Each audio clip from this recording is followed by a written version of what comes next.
What's going on, people? Good evening. It's 1 o'clock in the morning.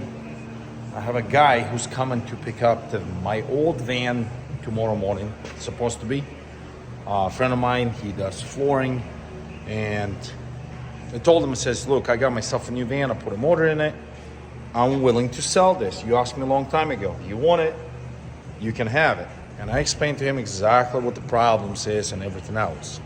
The point of the whole video is there's a market for old vans with really high mileage.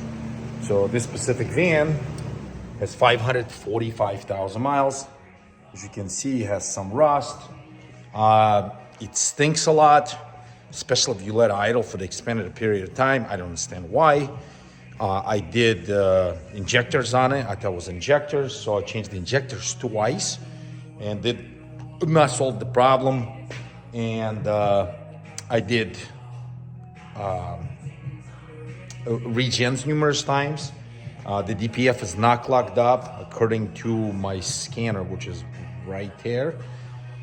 So, I mean, I fixed a couple things up, whatever. It starts hard, and you don't want to let it idle for too long. And if you let it idle for too long, what happens is when you take off, it smokes really bad. If you sit in it, it starts stinking.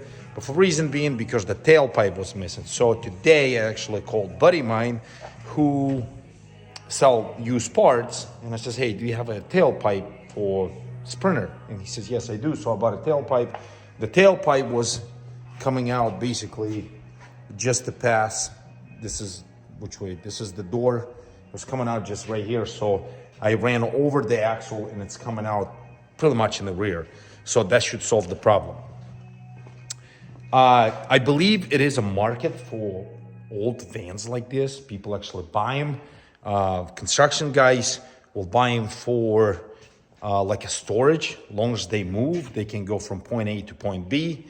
And then motorcycle dads who takes their kids to the track, they like to buy something inexpensive. So the plan is to get $4,200 for this van.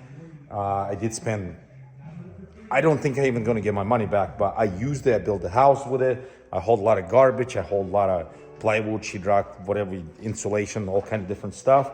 It is a handy. I'm absolutely in love with vans. That's the reason why I got another one. You guys see my previous video. They actually I put the engine in, which is I will record another video regarding that van. So the plan is to get $4,200 for it. For reason being is that number, obviously it's for a friend of mine. If I would have put it in the marketplace, I probably would ask like $5,000 to $5,200. Leave it or take it. I know it has a lot of miles. It has certain issues. AC doesn't work. You cannot control heat on it. A couple things needs to be fixed up, but it's doable. But the engine is getting tired. So I start doing a compression test, and cylinder number 1 is fairly weak. There's no knocks or nothing. It starts, it actually runs. It's a lot more snappier. This one's a lot more snappier than my new one. Obviously, check engine light on and all kind of different stuff. For reason being, because the ECM was replaced and never got remarried to the rest of the modulars. I see lots of people, they don't want to spend too much money on a vehicle, but they want something fresh. And once again, how many miles is too many miles for the van? So this van actually, in my opinion, with the 545,000 miles, does not have that many miles, because I own someone with 800,000 miles. I am a strong believer. But I think this girl was not well taken care of.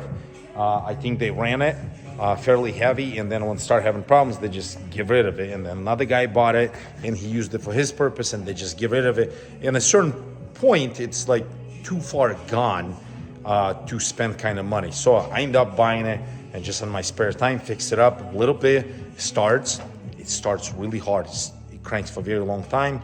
I don't understand why. Probably because it has a kind of weak compression on it. But somebody will have a good use out of it. So how long this van can last for somebody else? I would say you have probably another 250,000 miles out of it. If you do your oil changes, you do regen, you're trying to minimize your idle, Obviously, if it's really cold, you have to let it warm up. It's better warm the vehicle up than there's just jump in and run with it. So that's all what I got. So this is probably the last video we'll record regarding this. My old beauty. It actually did help a lot to me. And leave me a comment below if you have an old van you want to get rid of. I might be interested to buy it. Thanks for watching all.